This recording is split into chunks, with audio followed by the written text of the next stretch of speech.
Peti besi ni tempat simpanan sementara ketika mayat Datuk Mazlan itu telah pun dikerat-kerat. Sini pun pokok besar. Sana tadi pintu masuk.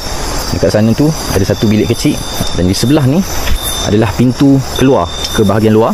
Ini adalah cebisan-cebisan atap yang masih lagi ada. Dan di sinilah polis telah dibawa oleh Juraimi menunjukkan di mana beliau dan juga pasangan bomoh Mona Afendi serta suaminya Afandi menguburkan jasad mangsa, yang mana rangka-rangka itu didapati telah dikerat dan ditanam. Personaliti, watak, penampilan, kemesraan, sikap Mona Afendi itu sendiri dengan watak yang mencuri perhatian, dan Kak Jah juga mengesahkan sepanjang berada dalam tahanan sehinggalah Mona Afendi ini dijatuhi hukuman gantung, beliau banyak menghabiskan waktu dalam sel tahanan tu dengan beribadah, berzikir, baca Quran dan seumpamanya.